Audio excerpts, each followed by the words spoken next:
Taksi berhenti di depan rumahku pukul 10 pagi. Aku menggendong bayiku yang baru 5 hari dengan satu tangan, menarik koper kecil berisi perlengkapan rumah sakit dengan tangan lainnya. Pintu pagar terbuka lebar, dan aku melihat 3 orang laki-laki asing mengangkat sofa ruang tamu kami ke dalam truk pickup. Jantungku berhenti sedetik. "Permisi, kalian sedang apa?" Suaraku gemetar. Salah satu dari mereka bahkan tidak menoleh, terus membungkus meja makan dengan plastik gelembung. Yang satunya, pria berkacamata dengan kaos lusuh, menunjuk ke arah beranda. "Tanya saja sama Ibu Kartika. Kami cuma kuli angkut." Ibu Kartika Wulandari, mertuaku, berdiri di beranda dengan tenang, tangan terlipat di depan dada. Di sampingnya ada pasangan muda, perempuan bertudung pink dan laki-laki berbadan besar memegang map tebal. Mereka tersenyum ramah padaku. Aku tidak mengenal mereka. "Ibu, ini kenapa? Kenapa barang-barang kami dibawa keluar?" Ibu Kartika mendekat dengan langkah pelan, wajahnya datar seperti membaca resep masakan. "Rumah ini sudah terjual, Nadira. 3 hari yang lalu. Kamu nggak perlu pusing lagi soal cicilan." Kata-katanya seperti tamparan telak di wajahku. "Apa maksud ibu? Ini rumah kami. Rumah saya dan Ardhana." "Rumah saya," koreksinya tajam. "Kamu cuma tinggal di sini karena kamu istri anakku. Sekarang rumah ini sudah saya jual ke Mas Fajar dan Mbak Rini. Harganya bagus. Semuanya sudah resmi." Laki-laki berbadan besar itu, Mas Fajar, membuka map dan mengeluarkan selembar kertas. "Kontrak jual beli. Ada stempel notaris. Ada tanggal 3 hari lalu. Ada tanda tangan, tanda tanganku." "Tidak. Itu bukan tanda tanganku. Ini palsu." Suaraku hampir tidak terdengar. "Saya tidak pernah menandatangani ini. 3 hari lalu saya masih di ICU. Saya hampir mati melahirkan." Ibu Kartika mengangkat bahu. "Kamu sudah tanda tangan sebelumnya. Waktu kamu masih sehat. Kamu lupa saja karena habis melahirkan. Wajar." Dadaku sesak. Bayiku mulai merengek kecil di gendonganku. Aku menatap perempuan bertudung pink itu, berharap ada secercah empati. Dia hanya tersenyum canggung dan mengalihkan pandangan. "Ibu tidak bisa melakukan ini," kataku, berusaha keras menahan air mata. "Ini rumah kami. Saya baru pulang dari rumah sakit. Bayi saya." Sudah. Jangan lebay." Ibu Kartika memotong dengan nada bosan. "Kamu pikir aku nggak capek ngurusin kamu selama ini? Aku sudah besarkan Ardhana sampai jadi orang. Sudah cukup jasaku. Sekarang giliran kamu yang mandiri. Kamu kan sudah dewasa." Kata-katanya menusuk seperti pecahan kaca. Mas Fajar berdehem pelan. "Maaf ya, Mbak Nadira. Kami juga nggak enak sebenarnya. Tapi semua surat sudah sah. Kami sudah transfer uangnya penuh. Kami butuh masuk hari ini karena kontrak kos kami sudah habis." Aku mundur selangkah, kaki terasa lemas. Bayiku menangis lebih keras sekarang. Aku mencoba menggoyangkannya sambil terus menatap Ibu Kartika dengan tidak percaya. "Di mana Ardhana? Kenapa dia nggak bilang apa-apa?" "Ardhana sedang di luar kota. Urusan kantor penting. Dia sudah tahu semua ini kok. Dia yang kasih kuasa ke aku." "Tidak mungkin. Ardhana tidak mungkin melakukan ini padaku. Kami baru saja punya anak. Aku hampir mati waktu melahirkan karena pendarahan hebat. Dokter bilang aku koma 2 hari. Ardhana menangis di sampingku waktu aku sadar. Dia bilang dia takut kehilangan aku. Aku mengeluarkan ponsel dengan tangan gemetar, menelepon nomor Ardhana. Nada sambung. Sekali. 2 kali. 3 kali. Suara operator. Nomor yang Anda tuju tidak dapat dihubungi. Aku coba lagi. Sama. Aku coba lagi. Lagi. Lagi. Ibu Kartika menghela napas panjang. Sudah, Nadira. Jangan bikin susah. Ambil barangmu dan pergi. Kamu masih muda, masih bisa cari kerjaan. Urus anakmu sendiri. Itu tanggung jawabmu sebagai ibu. Barang saya di mana? Dia menunjuk 2 kardus kecil di sudut teras. 2 kardus. Untuk 4 tahun hidupku di rumah ini. Aku berjalan mendekat dengan kaki bergetar. Membuka kardus pertama dengan 1 tangan. Baju-bajuku dilipat asal. Foto pernikahan kami, bingkainya pecah. Boneka kecil dari almarhum ayahku. Beberapa buku. Itu saja. Kardus kedua lebih ringan. Perlengkapan bayi seadanya. Popok. Beberapa baju. Botol susu. Selimut lusuh. Ibu Kartika. Suaraku pecah sekarang. Saya mohon. Ini bayi ibu juga. Cucu ibu. Kami nggak punya tempat tinggal. Dia menatapku dengan mata dingin, tanpa jejak perasaan. Kamu punya keluarga kan? Pulang saja ke rumah ibumu. Atau ke saudaramu. Aku juga ada urusan sendiri. Nggak bisa terus-terusan jadi penyelamat. Ibuku sudah meninggal 6 tahun lalu. Ibu Kartika tahu itu. Mas Fajar dan istrinya mulai masuk ke dalam rumah, mengukur jendela dengan meteran. Mereka berbisik-bisik merencanakan tata letak furnitur. Seolah aku tidak ada. Seolah aku bukan apa-apa. Aku berdiri di halaman rumahku sendiri dengan bayi menangis di gendongan, 2 kardus murahan di kaki, dan koper rumah sakit yang resletingnya rusak. Matahari mulai terik.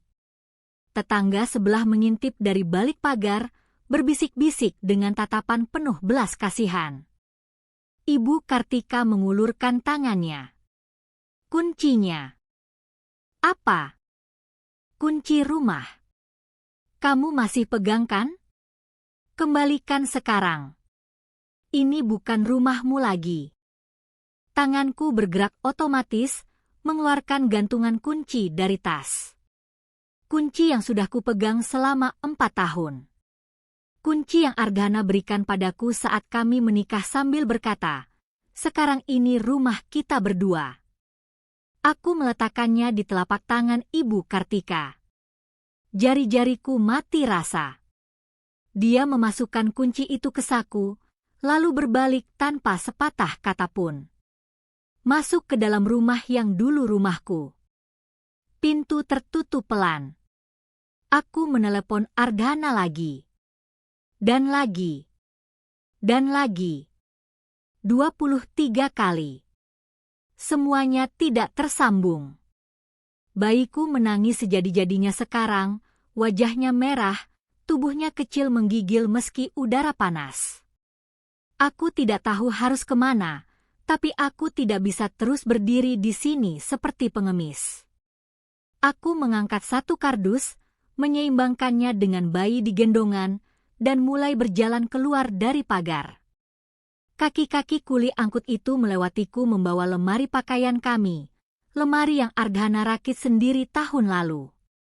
Dan baru saat itu, saat aku benar-benar berdiri di trotoar dengan tanpa tujuan, aku menyadari satu hal yang membuat seluruh tubuhku membeku. Ibu Kartika merencanakan ini semua dengan sempurna, menunggu saat paling lemah dalam hidupku untuk menghancurkan semuanya. Ponselku berdering pukul tengah malam. 14 jam sejak aku terakhir mencoba menelepon Ardhana. Bayiku tertidur lelap di kasur sempit rumah sepupuku, Syakila Andini, yang langsung membukakan pintu saat aku datang dengan wajah penuh air mata sore tadi. "Halo?" Suaraku serak. "Nadira, maaf baru bisa angkat. Sinyal di sini jelek sekali." Suara Ardhana terdengar santai, seperti tidak ada yang terjadi. Seperti duniaku tidak baru saja runtuh. "Kamu tahu rumah kita dijual?" Hening sejenak. "Mama sudah bilang ke aku." "Iya, aku tahu." Dadaku terasa ditusuk. "Kamu tahu? Dan kamu nggak bilang apa-apa ke aku?" "Nadira, dengar dulu. Waktu kamu di ICU, kondisimu kritis kan? Mama bilang ada tagihan rumah sakit yang harus segera dibayar." Aku panik. Aku nggak bisa pulang karena proyeknya lagi crucial. Jadi aku kasih surat kuasa ke Mama buat urus dokumen-dokumen penting. Cuma buat jaga-jaga. Surat kuasa untuk jual rumah kita. Bukan. Bukan untuk itu. Nadanya naik sedikit. Cuma buat akses rekening sama dokumen administrasi. Aku nggak tahu dia bakal jual rumah. Dia nggak bilang ke aku juga. Tanganku mengepal kuat sampai kuku menusuk telapak tangan. "Ardhana, aku dan anakmu diusir dari rumah sendiri pagi ini. Kami nggak punya tempat tinggal. Kamu ngerti nggak?" Iya, aku ngerti. Makanya aku telepon sekarang kan? Kita bicarakan pelan-pelan. Pulang. Sekarang. Kita harus ke notaris, ke polisi, batalkan semua. "Nadira, aku nggak bisa pulang sekarang." Suaranya berubah dingin. "Rapat besok pagi jam 7. Ini klien besar.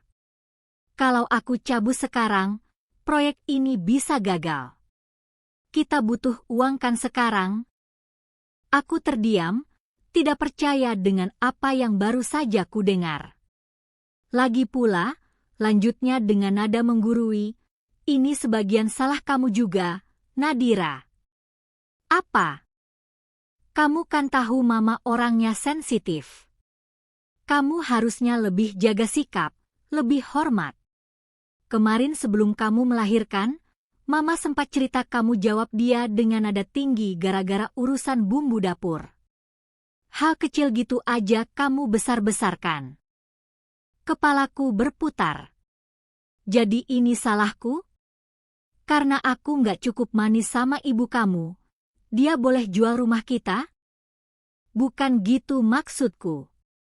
Yang aku bilang, kalau dari awal kamu lebih perhatian, lebih ngalah, mungkin Mama nggak sampai. Aku memutuskan telepon. Tanganku gemetar hebat. Aku ingin melempar ponsel ke dinding, tapi bayiku tidur 3 langkah dariku. Aku menggigit bibir kuat-kuat sampai terasa darah di lidahku. Syakila keluar dari kamar dengan secangkir teh hangat. Dia duduk di sampingku tanpa berkata apa-apa, hanya mengusap punggungku pelan. "Dia nggak akan pulang," bisikku. "Dia lebih pilih rapat daripada anaknya sendiri." Syakila meletakkan cangkir di meja. Wajahnya ragu, seperti menyimpan sesuatu yang berat. "Dira, aku harus bilang sesuatu. Tapi kamu janji dulu nggak marah ke aku."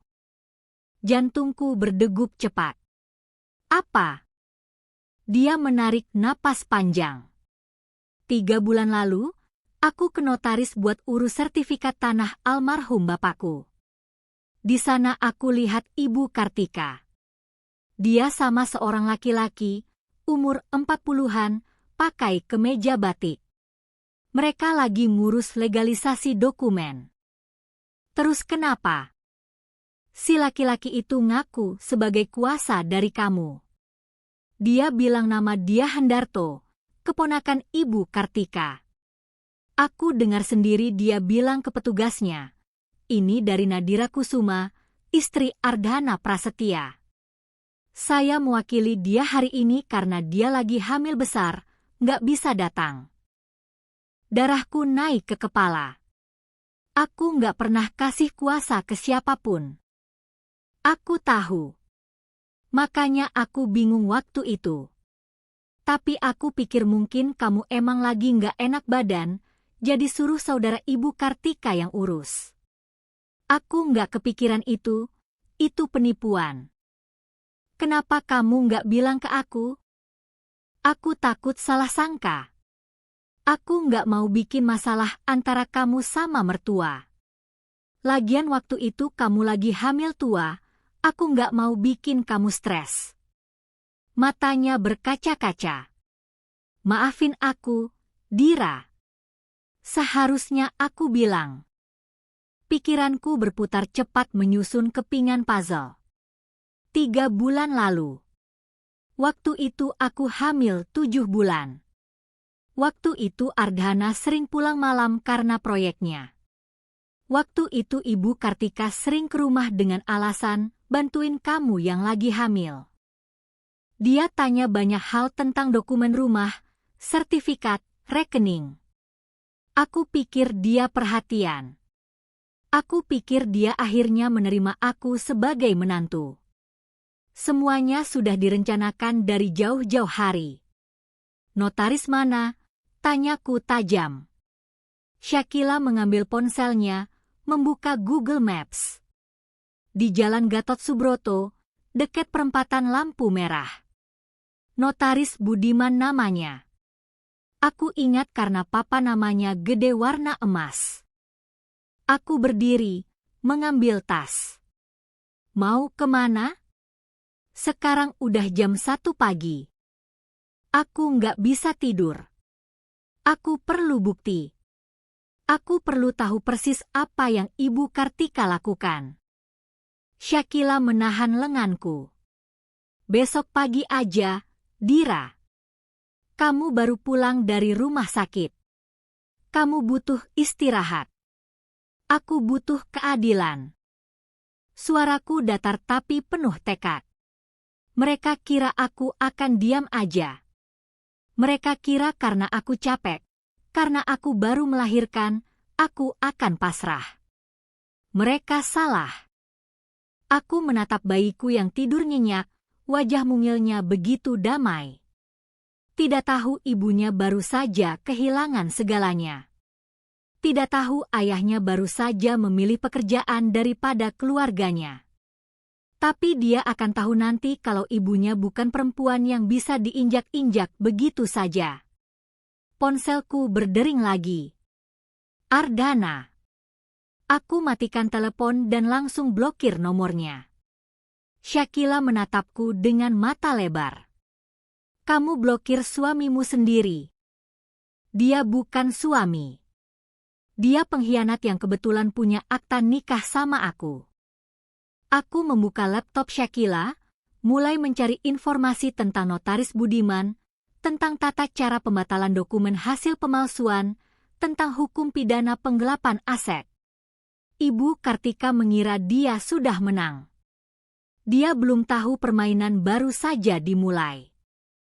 Pengacara muda itu meletakkan tumpukan dokumen di hadapanku dengan wajah serius. Namanya Galih Wicaksono, rekomendasi dari teman kantor lama Shakila. Usianya tidak lebih dari 35 tahun, tapi matanya tajam seperti orang yang sudah melihat terlalu banyak kasus kotor. Ibu Nadira, ini lebih parah dari yang ibu kira. Tanganku mencengkeram sandaran kursi. Seberapa parah? Dia membuka laptop, memutar layar menghadap ke arahku. Spreadsheet panjang penuh angka-angka. Rekening koran. Mutasi transfer. 124 juta rupiah. hilang dari rekening bersama ibu dengan suami dalam rentang 2 bulan terakhir. Ditransfer ke rekening atas nama Sari Wulandari, adik kandung ibu Kartika. Dunia berhenti berputar sejenak. 2 bulan terakhir, ulangku pelan. Waktu itu aku bedres total. Dokter bilang kalau aku terlalu banyak gerak, bayi bisa keguguran. Galih mengangguk. Transaksi pertama tanggal 5 Oktober. 15 juta. Kemudian setiap minggu ada transfer antara 10 sampai 20 juta. Terakhir tanggal 29 November, 3 hari sebelum ibu melahirkan. 20 juta. Aku mengingat-ingat. Oktober. Waktu itu ibu Kartika datang ke rumah membawa sayur dan daging. Dia bilang, "Kamu nggak usah keluar, Dira. Aku yang belanjain. Kamu istirahat aja." Aku berterima kasih. Aku bahkan peluk dia. Ada lagi. Galih membuka folder lain. Ini dokumen jual beli rumah. Pembeli tercatat atas nama Fajar Wulandari dan Rini Astuti, keponakan ibu Kartika dari pihak suaminya yang sudah meninggal. Harga jual resmi di dokumen 150 juta.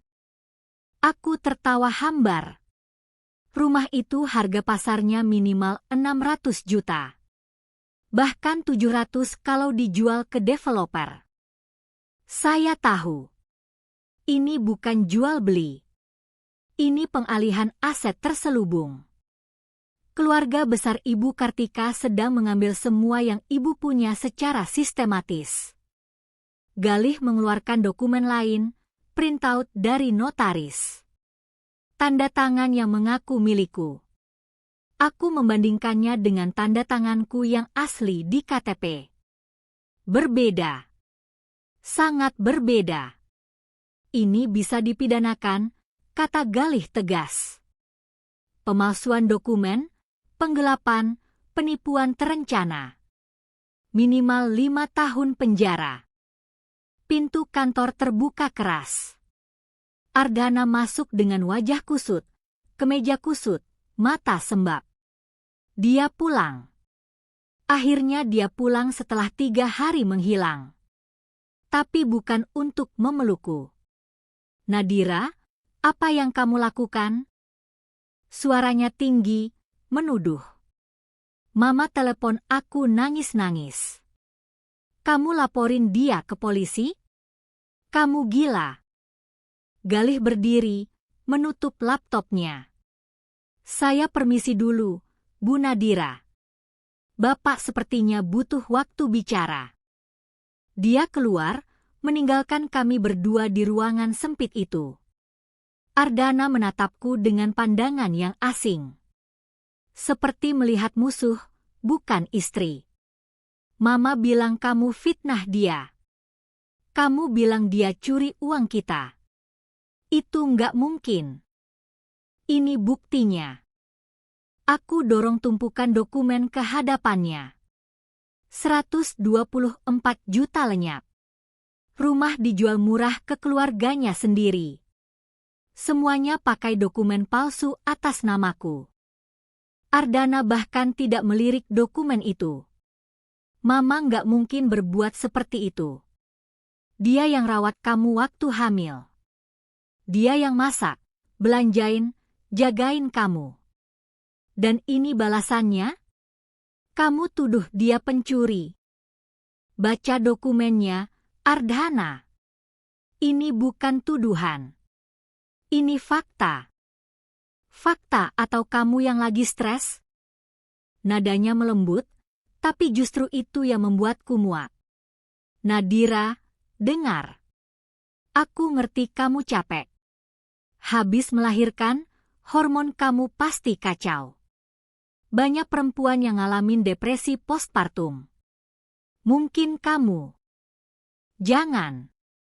Suaraku dingin seperti es.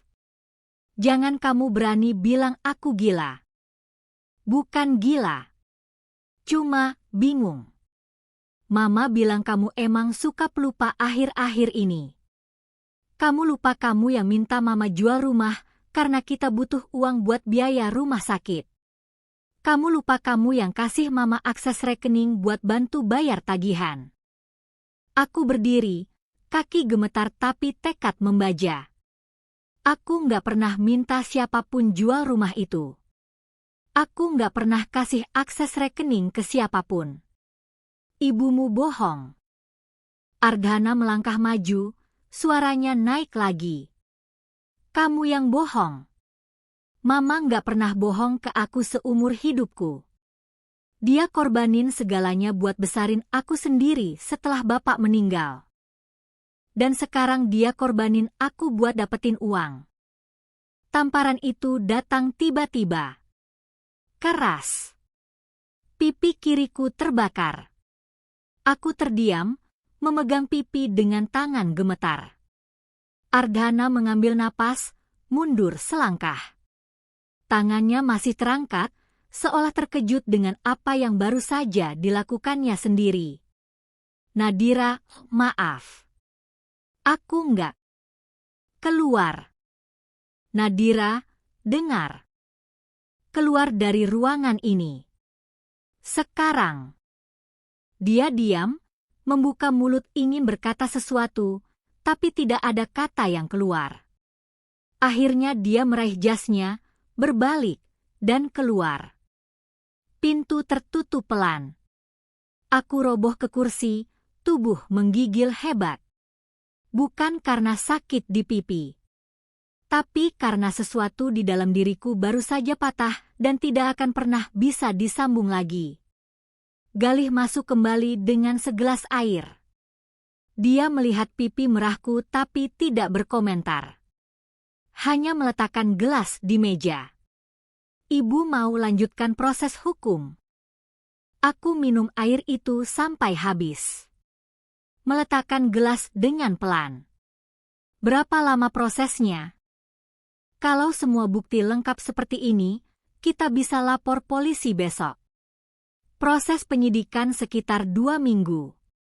Setelah itu naik ke kejaksaan. Lakukan sekarang.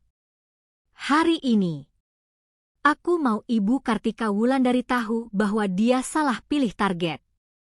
Galih mengangguk, mulai mengetik di laptop. Satu hal lagi, Bu. Apakah Ibu yakin? Karena sekali kita mulai proses ini, tidak ada jalan mundur. Suami Ibu kemungkinan besar akan memihak ibunya. Pernikahan Ibu bisa. Pernikahan saya sudah berakhir sejak dia tampar saya 10 menit yang lalu. Suaraku tidak gemetar lagi. Datar. Tenang. Mematikan. Yang tersisa cuma formalitas perceraian nanti. Dia berhenti mengetik, menatapku dengan ekspresi yang sulit dibaca. Lalu dia melanjutkan pekerjaan tanpa kata-kata lagi. Ponselku berdering. Nomor tidak dikenal. Aku angkat. Nadira. Suara Ibu Kartika. Manis. Lembut. Penuh kepura-puraan. Ardhana bilang kamu lagi nggak enak badan. Mama mau datang, bantuin kamu rawat cucu. Kamu di mana sekarang, sayang? Aku tersenyum tipis. Saya di kantor pengacara, Bu. Sedang menyiapkan laporan polisi atas nama Ibu. Pemalsuan dokumen dan penggelapan 124 juta rupiah. Ibu akan segera menerima surat panggilan. Hening total di seberang sana. Sampai bertemu di kantor polisi, Bu Kartika. Aku tutup telepon sebelum dia sempat menjawab. Malam itu aku tidak bisa tidur. Bayiku tertidur di sebelahku, napas kecilnya teratur, sementara otakku terus berputar mencari sesuatu yang terasa hilang. Seperti ada kepingan puzzle yang belum ditemukan. Aku bangkit pelan, berjalan ke lemari kecil di kamar Syakila tempat aku simpan 2 kardus barangku. membukanya satu persatu. Baju, foto, buku. Di dasar kardus kedua, ada map plastik lusuh berisi dokumen-dokumen lama. KTP lama, ijazah, akta lahir, dan satu amplop coklat tebal yang sudah menguning. Jantungku berdegup cepat. Aku ingat amplop ini. Almarhum bapak memberikannya padaku seminggu sebelum dia meninggal 6 tahun lalu. Waktu itu dia bilang, "Simpan ini baik-baik, Dira. Jangan sampai hilang. Suatu hari kamu akan butuh." Aku membuka amplop dengan tangan gemetar. Di dalamnya ada sertifikat tanah dan bangunan rumah. Sertifikat asli, bukan fotokopi. Kertas tebal dengan watermark resmi Badan Pertanahan Nasional. Nama pemegang hak, Nadira Mahendra Kusuma. Bukan Nadira Prasetya. Bukan nama setelah menikah. Nama gadisku. Aku membaca lebih detail. Ada cap legalisasi notaris dengan tanggal 2018, setahun sebelum aku menikah dengan Ardhana. Ada surat keterangan waris. Ada akta hibah dari Bapak Mahendra Kusuma kepada putri tunggalnya. Dan di halaman terakhir, ada klausul yang membuatku berhenti bernapas. Properti ini merupakan harta warisan pribadi Nadira Mahendra Kusuma dan tidak dapat dialihkan, dijual, atau diagunkan tanpa persetujuan tertulis pemilik yang disaksikan minimal 3 saksi independen dan pengesahan langsung di hadapan notaris dengan verifikasi biometrik. Bapak melindungiku. Sejak awal dia tahu. Aku ingat percakapan kami waktu aku bilang mau menikah dengan Ardhana. Bapak bertanya tentang keluarga calon suamiku. Aku cerita tentang Ibu Kartika yang janda, punya toko kecil, hidup sederhana. Bapak diam lama waktu itu. Kemudian dia bilang, "Rumah ini warisan untukmu, Dira. Jangan pernah serahkan ke siapapun." Aku pikir dia cuma posesif. Ternyata dia melihat sesuatu yang aku tidak lihat. Aku foto semua halaman dokumen dengan ponsel, kirim ke Galih via WhatsApp. Balasannya datang cepat meski sudah pukul 3 pagi. "Ibu Nadira, ini bom. Jual beli itu batal demi hukum. Kita bergerak pagi ini." Pukul 7 pagi, aku sudah berdiri di depan rumahku yang dulu. Rumah yang menurut dokumen resmi masih milikku. Galih di sebelahku membawa tas berisi semua bukti. Aku mengetuk pintu. Keras. Fajar, keponakan Ibu Kartika, yang membuka. Wajahnya terkejut melihatku. "Mbak Nadira? Ada apa pagi-pagi?" "Kumpulkan semua orang. Ibu Kartika, istri kamu, siapapun yang ada di rumah ini. Sekarang." Nada suaraku membuat dia mundur selangkah. 5 menit kemudian, kami semua berkumpul di ruang tamu. Ibu Kartika duduk di sofa dengan wajah tenang, terlalu tenang.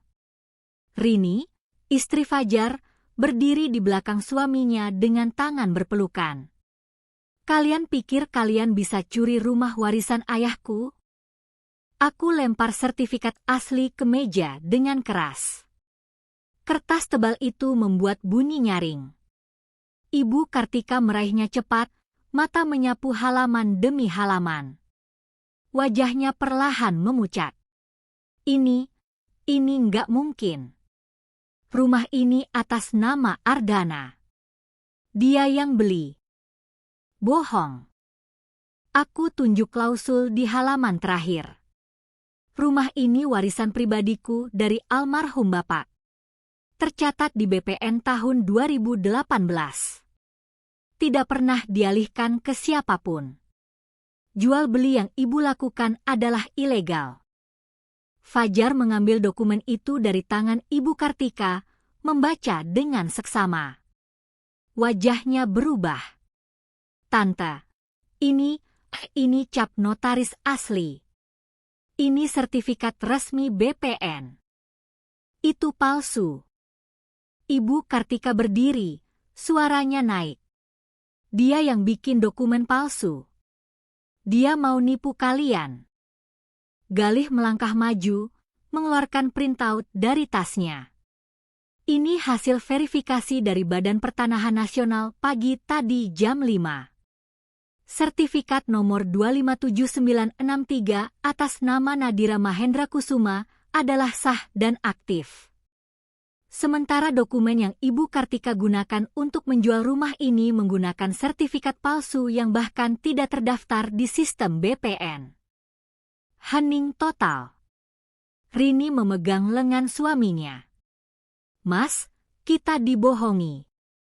Ibu Kartika meraih sertifikat dari tangan Fajar, mencoba meremasnya. Aku merebut balik dengan cepat, tapi dia menarik keras sampai kertas robek sedikit di sudutnya. Lepaskan, teriakku. Ini rumah keluarga kami. Kamu nggak berhak. Dia menarik lagi, kuku-kukunya mencakar tanganku. Galih memisahkan kami. Aku memeluk sertifikat yang sedikit robek itu erat-erat di dada.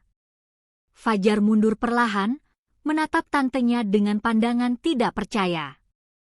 Tante bilang rumah ini milik tante. Tante bilang Mbak Nadira cuma nebeng.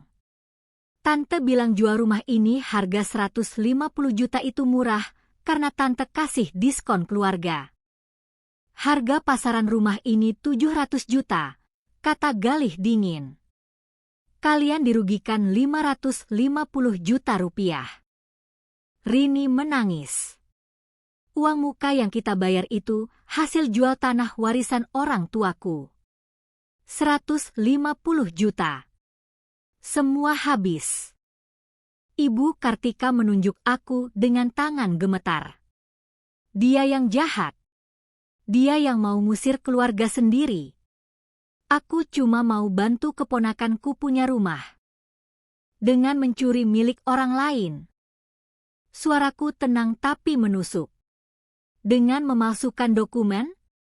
Dengan transfer 124 juta dari rekeningku tanpa izin?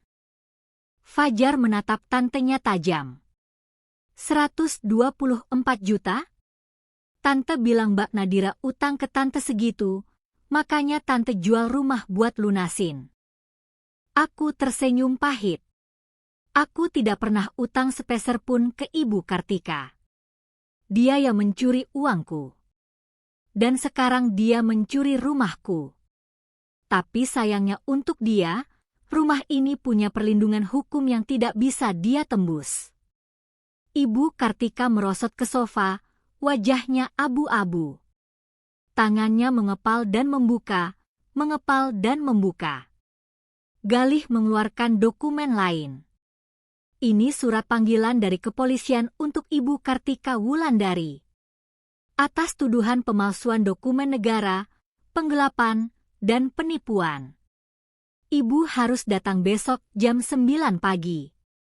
Jika tidak, akan ada perintah penangkapan paksa. Dia meletakkan surat itu di meja. Tidak ada yang bergerak. Rumah ini, kataku pelan tapi jelas, kembali ke tangan pemilik sahnya. Kalian punya waktu sampai besok siang untuk keluar. Bawa semua barang kalian. Jangan tinggalkan apapun. Aku berbalik untuk pergi, tapi Ibu Kartika tiba-tiba mencengkeram kakiku. Nadira, kumohon. Jangan laporkan aku ke polisi. Aku bisa kembalikan uangnya. Aku bisa urus semuanya. Kumohon. Aku menatapnya dari atas. Perempuan yang minggu lalu mengusirku dengan bayi di gendongan. Perempuan yang mencuri saat aku hampir mati di ICU. Perempuan yang menamparku lewat tangan anaknya sendiri. Seharusnya ibu pikirkan konsekuensinya sebelum mencuri dari orang yang baru saja melahirkan cucu ibu. Aku lepaskan cengkeraman tangannya dan berjalan keluar dari rumah yang akhirnya, secara hukum, terbukti memang milikku sejak awal. Shakila meneleponku jam 11 malam dengan suara berbisik. Dira, Ibu Kartika baru keluar dari rumahku. Kamu harus dengar ini. Dia kirim file audio lewat WhatsApp. Durasi 23 menit. Aku pasang earphone, tekan play. Suara Ibu Kartika terdengar jelas, sopan, terlalu manis. Shakila, kamu kan kerja di bank. Kamu pasti bisa bantu Tante. Bantu apa, Tante? Nadira lagi nggak waras. Kamu lihat sendiri kan dia sekarang? Ngamuk-ngamuk, maco, nuduh Tante macam-macam. Itu namanya baby blues. Depresi postpartum. Berbahaya. Jeda sebentar. Suara Shakila hati-hati. Memang kenapa, Tante? Tante butuh surat keterangan dari bank yang bilang kalau Nadira yang otorisasi semua transfer uang itu. Kamu kan punya akses ke sistem. Tinggal bikin dokumen backdated, bilang dia yang approve. Simple. Napasku tercekat. Dia benar-benar melakukan ini. Tapi Tante, itu pemalsuan dokumen bank. Aku bisa kena pidana. Nggak akan ada yang tahu. Suara Ibu Kartika turun, lebih intim. Tante kasih 50 juta. Transfer hari ini juga kalau kamu mau. Kamu kan mau nikah tahun depan? Uang segitu bisa buat modal. Hening. Aku bisa bayangkan Shakila berpikir keras. Maaf, Tante. Aku nggak bisa. 70 juta. Final. Kamu tinggal bikin satu dokumen, Shakila. Satu dokumen, dan hidup kamu berubah. Nadira sepupuku. Aku nggak bisa hianatin dia. Terdengar suara gesekan, seperti Ibu Kartika bergeser lebih dekat. Kamu pikir Nadira peduli sama kamu? Dia sekarang lagi sibuk ngejar-ngejar Tante sampai mau laporin polisi. Dia nggak mikirin perasaan keluarga. Egois. Kamu mau bela orang egois kayak gitu? Tante yang curi uang dan rumah dia dulu. Bunyi keras, seperti tangan memukul meja. Curi. Tante yang rawat dia waktu hamil. Tante yang belanjain, masakin, jagain. Tante habis berapa banyak uang dan tenaga? Dan sekarang dia bales Tante kayak gini? Shakila tidak menjawab. 100 juta. Itu terakhir. 100 juta cash, hari ini, kalau kamu mau bantu Tante. Pulang, Tante. Sekarang. Aku nggak akan bantu. Suara langkah kaki menjauh. Pintu tertutup. Rekaman selesai. Aku tutup mata, napas keluar perlahan. Shakila tidak hanya menolak, dia merekam semuanya. Dia melindungiku. Pagi berikutnya Galih datang ke rumah Shakila dengan wajah serius. Dia buka laptop, putar layar menghadapku. Ibu, ini data dari investigasi awal bank atas permintaan polisi. Dari 124 juta yang hilang, 80 juta masuk ke developer properti di Bali. Seminyak Residence. Dia zoom foto satelit. Kompleks perumahan mewah dengan kolam renang pribadi. Villa-villa modern minimalis. View laut. Ibu Kartika beli 1 unit.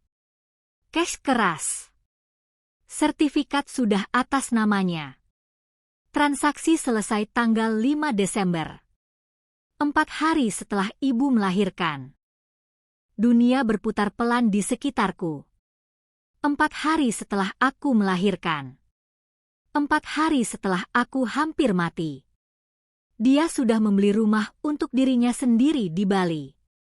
Dia mau pindah, bisikku. Dia mau tinggalin kami.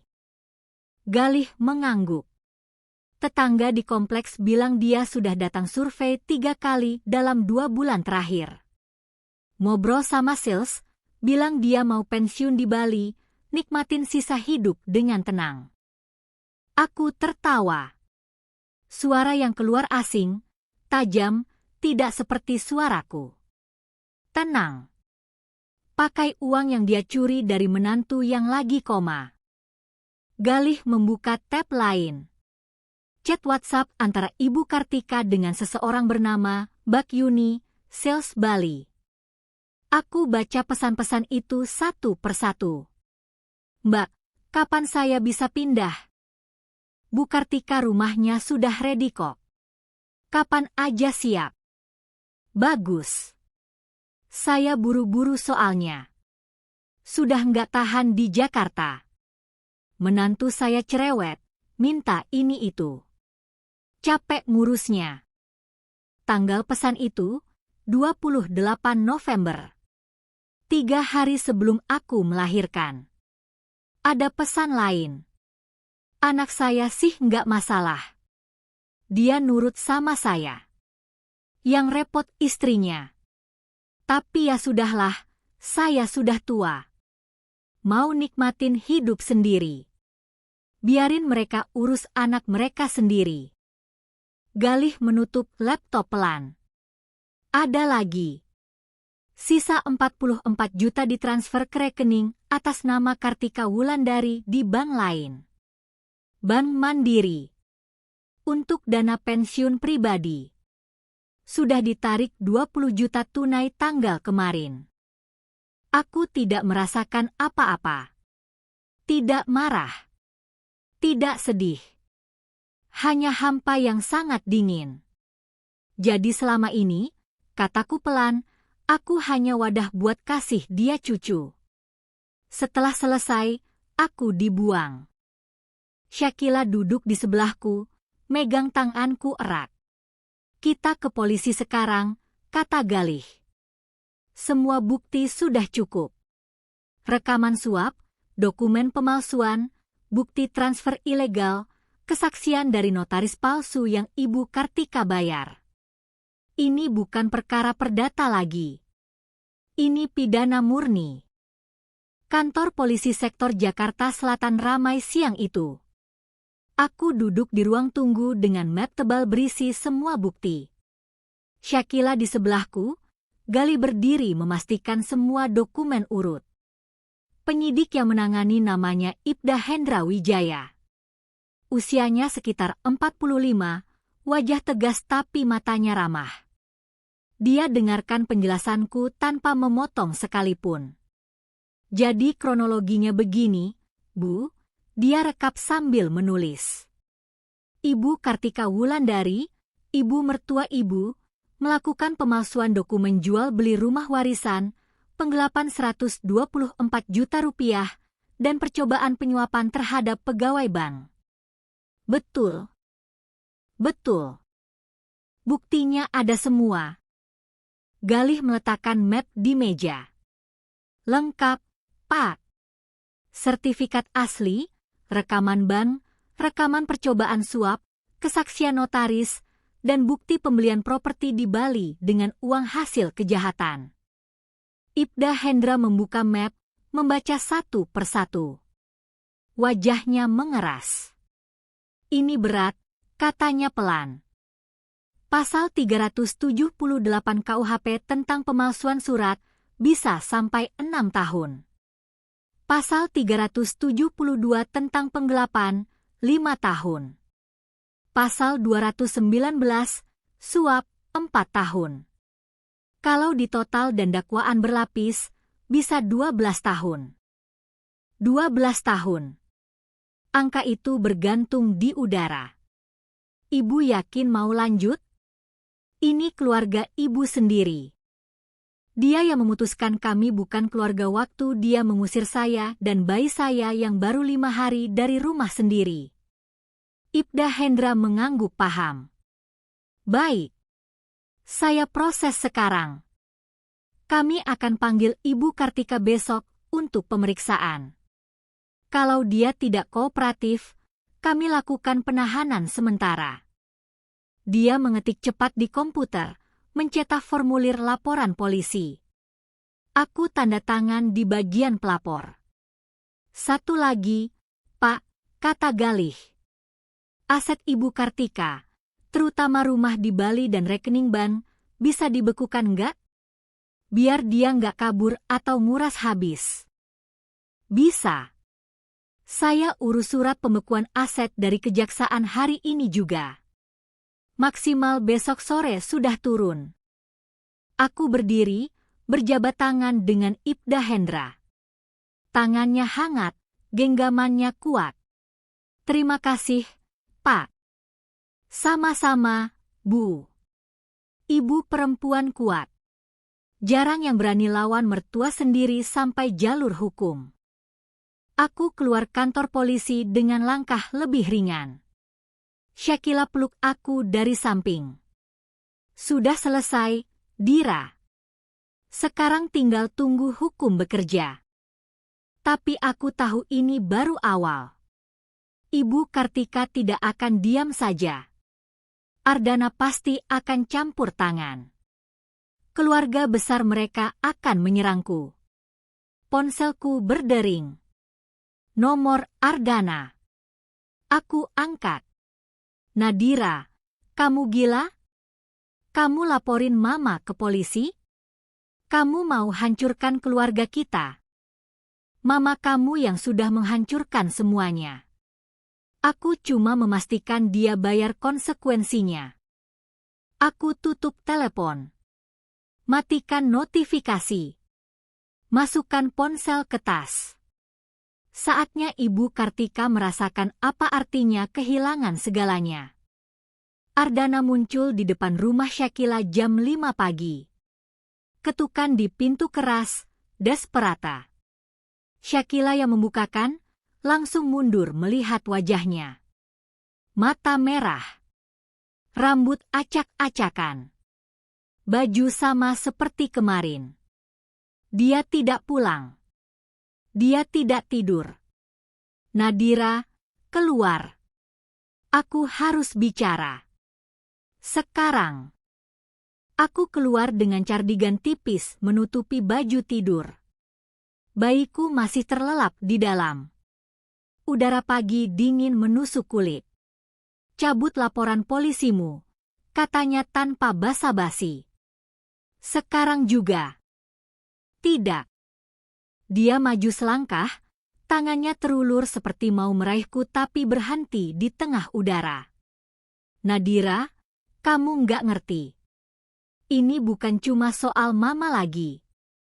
Ini soal hidup mati. Hidup mati siapa? Kamu? Atau ibu kamu yang mencuri? Mama. Mama ada masalah. Suaranya pecah. Masalah besar. Dia utang ke orang-orang yang gak bisa main-main, Dira. Aku menyilangkan tangan. Aku tahu dia beli rumah di Bali pakai uangku. Itu masalah dia. Bukan cuma itu. Ardana menurunkan suaranya, menoleh kiri kanan memastikan tidak ada yang dengar.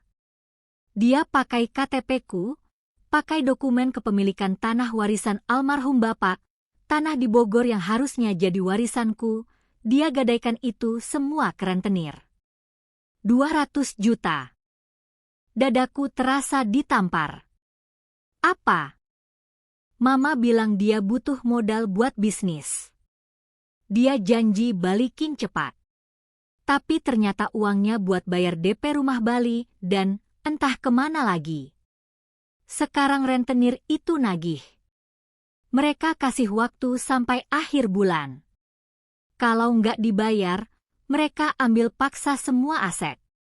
Termasuk rumah Bali. Baguslah.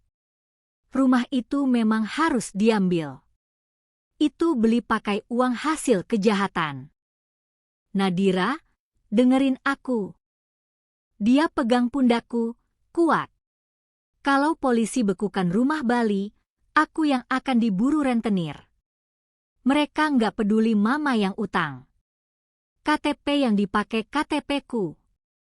Tanda tangan di surat utang itu palsu atas namaku. Secara hukum, aku yang berutang. Tangannya gemetar di pundakku. Aku melepaskan genggamannya pelan. Jadi ibumu memasukkan dokumen kamu juga? Iya. Suaranya hampa. Dia sakit, Dira. Mama sakit. Obsesi dia ke uang, ke kontrol, itu nggak normal. Aku baru sadar sekarang. Kamu baru sadar setelah kamu yang kena. Kata-kataku dingin, menusuk. Waktu aku yang kena, kamu bilang aku depresi postpartum. Dia menutup wajah dengan kedua tangan. Pundaknya bergetar. Tangis lelaki yang sudah tidak punya pilihan lain. Maafin aku. Aku bodoh. Aku buta. Aku nggak tahu mama bisa sejahat ini. Sekarang kamu tahu. Dan sekarang kamu mau aku selamatkan kamu. Dia mengangkat wajah, air mata mengalir di pipi. Kumohon. Cabut laporan itu. Atau setidaknya jangan bekukan rumah Bali. Biar mama jual rumah itu, bayar utangnya, dan aku nggak dikejar-kejar preman. Aku menatapnya lama. Lelaki yang dulu kucintai. Lelaki yang kupikir akan lindungi aku dan anak kami. Sekarang berdiri di depanku seperti pengemis. Apa yang aku dapat kalau aku bantu kamu? Dia terdiam. Otaknya bekerja cepat. Aku kasih kamu cerai. Tanpa syarat. Kamu pegang hak asuh penuh. Aku nggak akan ganggu. Itu bukan tawaran. Itu yang memang sudah jadi hakku. Aku bisa kasih uang. Aku punya tabungan pribadi. 30 juta. Semua buat kamu. Aku tertawa sinis. 30 juta? Ibumu curi 124 juta dariku. Kamu pikir 30 juta itu cukup? Ardhana jatuh berlutut di depanku. Benar-benar berlutut di aspal kasar. Orang-orang yang lewat mulai menatap. Nadira, aku nggak punya apa-apa lagi. Kalau kamu nggak bantu aku mati. Mereka akan bunuh aku. Aku melihatnya di sana, hancur total, dan merasakan sesuatu yang aneh. Bukan kasihan. Bukan cinta. Tapi kesadaran bahwa untuk pertama kalinya dalam hidup pernikahan kami, aku yang pegang semua kartu. Berdiri. Kamu memalukan. Dia berdiri perlahan, lutut celananya kotor. Aku punya syarat, kataku tenang. Kamu turuti semua, atau aku biarkan kamu hancur. Matanya berbinar harap. Apa aja? Aku janji. Pertama, kamu transfer semua hak waris kamu. Rumah, tanah di Bogor, apapun yang jadi hak kamu dari almarhum ayahmu, semuanya masuk ke trust fund atas nama anak kita. Trust fund yang nggak bisa disentuh Ibu Kartika atau siapapun sampai anak kita dewasa. Dia mengangguk cepat. Oke. Aku setuju. Kedua, kamu tanda tangan surat pernyataan tertulis di depan notaris, mengakui semua penipuan yang Ibu Kartika lakukan. Kamu jadi saksi untuk kasus hukumnya. Kamu bersaksi melawan ibumu sendiri di pengadilan. Wajahnya memucat. Nadira. Itu syaratnya. Non-negotiable. Tapi dia mamaku. Dan dia yang pakai identitas kamu buat utang 200 juta. Pilih, selamatkan dirimu atau selamatkan dia. Rahangnya mengencang. Dia tutup mata, Napas berat keluar dari hidung. Lama. Sangat lama. Iya. Aku lakukan. Ketiga, aku melangkah lebih dekat, menatapnya tepat di mata. Kita tetap menikah. Di atas kertas. Tapi kamu tinggal di rumah itu hanya sebagai ayah untuk anak kita. Bukan sebagai suami. Kamu tidur di kamar tamu. Kamu nggak punya hak atas tubuhku, keputusanku, atau hidupku. Kamu ada di sana untuk ganti popok, kasih makan, bangunin tengah malam kalau bayi nangis. Kamu jadi babysitter yang tinggal serumah. Mengerti? Kata-kataku seperti cambuk. Setiap kalimat meninggalkan bekas. Kamu mau aku jadi pembantu di rumah sendiri. Itu bukan rumahmu. Itu rumahku. Rumah warisan almarhum bapakku. Kamu cuma diizinkan tinggal di sana karena anak kita butuh ayah yang hadir secara fisik. Bukan karena aku butuh suami. Ardhana mundur selangkah, terpukul. Nadira, ini terlalu. Terlalu apa? Kejam. Suaraku naik sedikit. Ibumu mengusir aku dengan bayi 5 hari. Kamu tampar aku waktu aku minta tolong. Sekarang kamu bilang aku yang kejam? Dia tidak bisa menjawab. Itu tawaran terakhirku, kataku final. Kamu terima, atau aku lanjutkan semua proses hukum, biarkan polisi bekukan rumah Bali, dan kamu hadapi sendiri rentenir yang pakai nama kamu. Pilih sekarang. Hening panjang. Hanya suara kendaraan lewat di jalan. Burung mulai berkicau. Matahari naik perlahan. Ardhana menundukkan kepala. Pundaknya turun, tanda menyerah total. Aku terima. Ulangi dengan jelas. Aku mau dengar komitmenmu. Dia mengangkat kepala, menatapku dengan mata kosong. Aku, Ardhana Prasetya, setuju untuk transfer semua hak waris ke trust fund anak kita, bersaksi melawan Ibu Kartika Wulandari di pengadilan, dan tinggal di rumahmu sebagai ayah tanpa status suami. Aku terima semua syarat itu.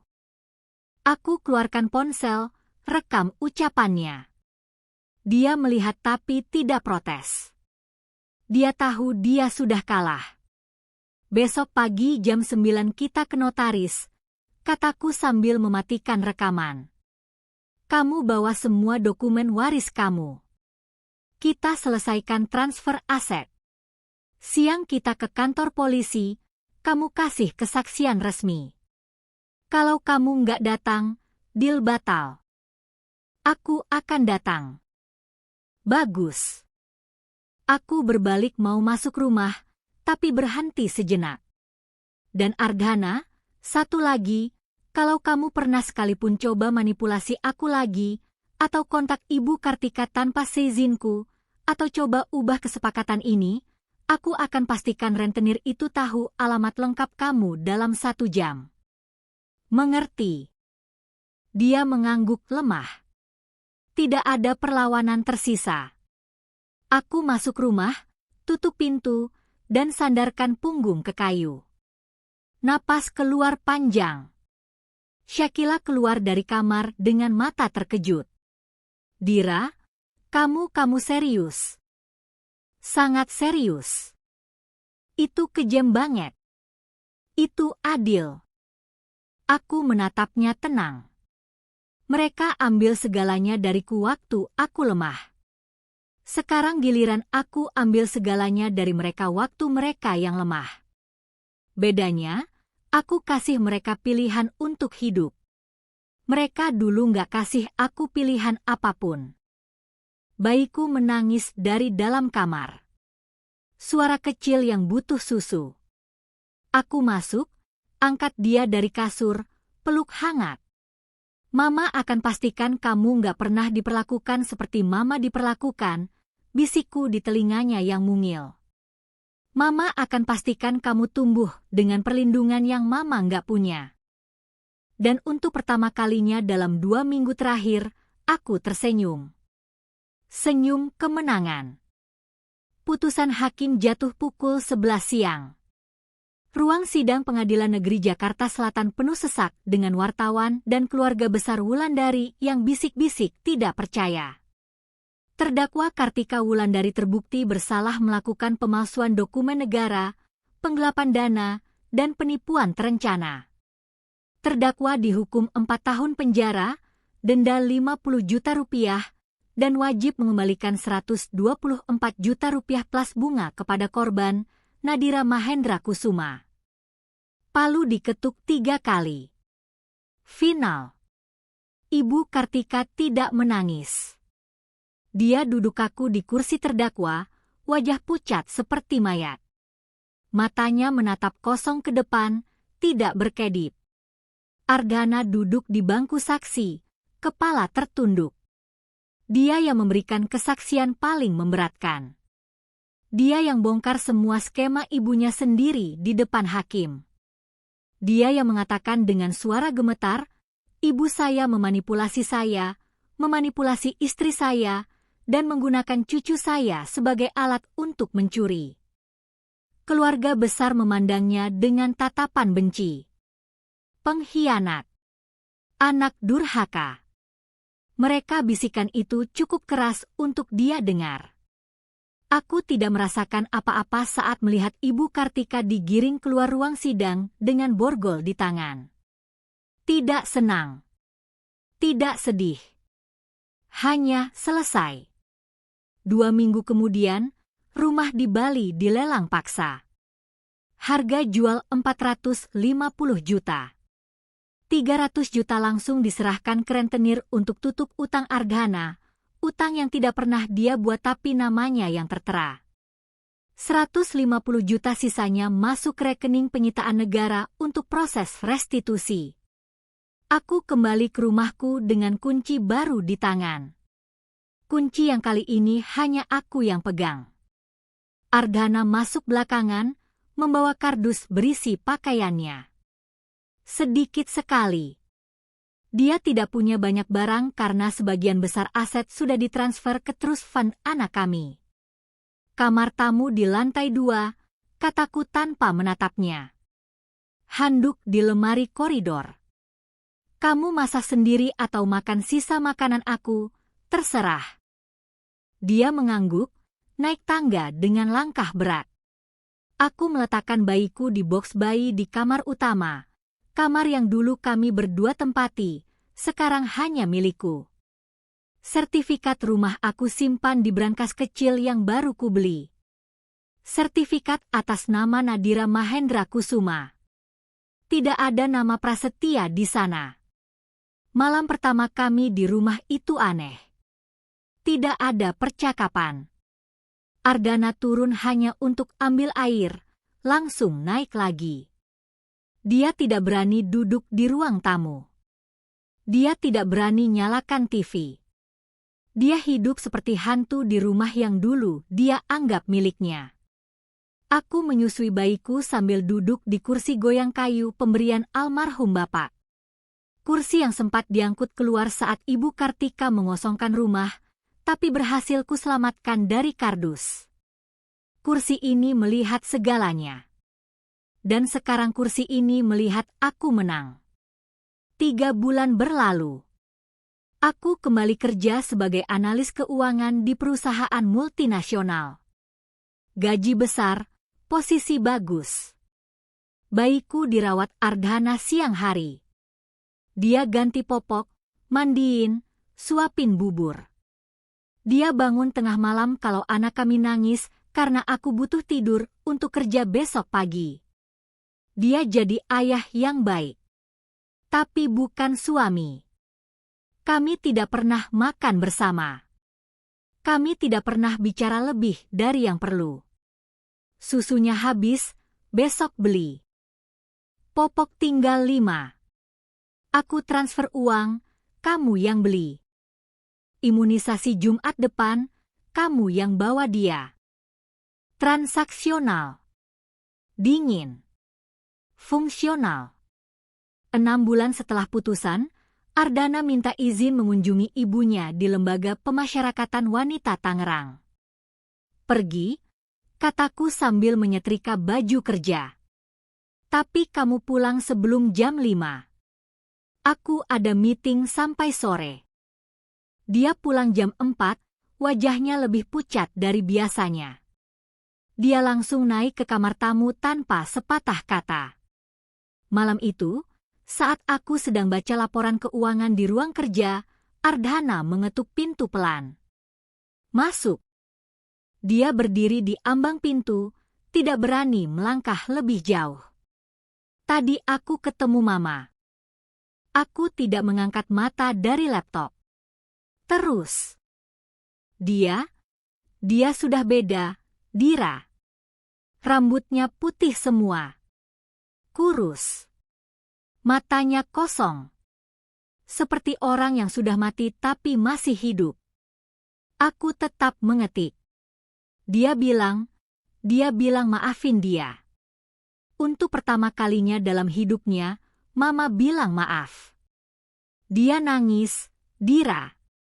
Nangis sejadi-jadinya di ruang kunjungan. Jari-jariku berhenti di keyboard. Aku angkat mata, menatap Ardhana yang berdiri di sana dengan wajah hancur. Dan kamu mau aku apa? Kasihan? Cabut laporan yang sudah divonis? Bukan. Aku cuma mau kamu tahu. Sekarang aku tahu. Kamu bisa keluar. Dia tidak bergerak. Nadira, kapan kamu bisa maafin aku? Pertanyaan itu menggantung di udara. Aku menutup laptop perlahan, bersandar di kursi, menatapnya lurus. Tidak pernah. Satu kata. Tegas. Final. Kamu akan hidup di rumah ini sampai anak kita dewasa. Kamu akan jadi ayah yang baik untuk dia. Tapi kamu dan aku? Kita selesai sejak kamu pilih ibumu daripada anakmu sendiri waktu dia baru 5 hari. Tidak ada jalan balik dari itu. Air mata turun di pipi Ardhana. Dia tidak menyekanya. Hanya berdiri di sana, menerima hukuman yang akan dia jalani seumur hidup. Aku mengerti. Dia keluar, tutup pintu pelan. Aku kembali ke laptop, lanjutkan pekerjaan seperti tidak ada apa-apa. Karena memang tidak ada apa-apa. Dia hanya bayang-bayang yang tinggal di rumah ini. Bukan lagi bagian dari hidupku. Malam itu, setelah semua pekerjaan selesai, aku masuk ke kamar tidur. Bayiku sudah tertidur di box, napas kecilnya teratur, wajahnya damai. Aku duduk di tepi kasur, menatapnya lama. Anak ini tidak akan pernah tahu bagaimana hampir dia kehilangan rumah ini. Tidak akan pernah tahu bagaimana ibunya harus bertarung melawan keluarga ayahnya sendiri. Tidak akan pernah tahu bagaimana neneknya mencoba menghancurkan masa depannya sebelum dia sempat membuka mata. Tapi dia akan tumbuh aman. Terlindungi. Dengan trust fund yang tidak bisa disentuh siapapun. Dengan ibu yang tahu cara bertarung. Dengan rumah yang benar-benar milik kami. Aku ambil map dari laci, keluarkan sertifikat rumah. Kertas tebal dengan nama Nadira Mahendra Kusuma tercetak jelas. Di sampingnya, dokumen trust fund atas nama anakku. Aset senilai hampir 1 miliar rupiah, rumah, tanah, warisan, semua terkunci untuk masa depannya. Tidak ada nama Kartika Wulandari di sana. Tidak ada nama Ardhana Prasetya sebagai pemilik. Hanya nama anakku. Masa depan yang aku pastikan tidak akan bisa disentuh oleh siapapun. Dari lantai bawah terdengar suara air mengalir.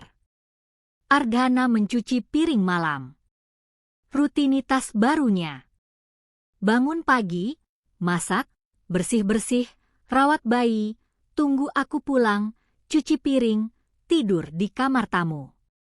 Berulang setiap hari.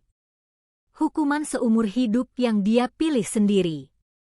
Aku simpan kembali semua dokumen, kunci brankas, matikan lampu. Berbaring di kasur yang dulu kami bagi, sekarang hanya milikku. Menatap langit-langit yang sempat hampir menjadi milik orang asing. Ini rumahku. Ini bentengku. Ini tempat aku membesarkan anakku tanpa rasa takut akan kehilangan lagi. Dan siapapun yang mencoba mengambilnya dariku, keluarga, teman, atau bahkan darah dagingku sendiri, akan belajar seperti Ibu Kartika belajar. Aku bukan perempuan yang akan diam saat dirampok. Aku perempuan yang akan ambil semuanya kembali dengan bunga. Mataku perlahan terpejam. Tidur nyenyak untuk pertama kalinya dalam 7 bulan. Besok aku presentasi proyek besar di kantor. Besok hidup terus berjalan. Tapi malam ini, di rumah yang akhirnya benar-benar milikku, aku menang. Dan kemenangan ini akan bertahan selamanya.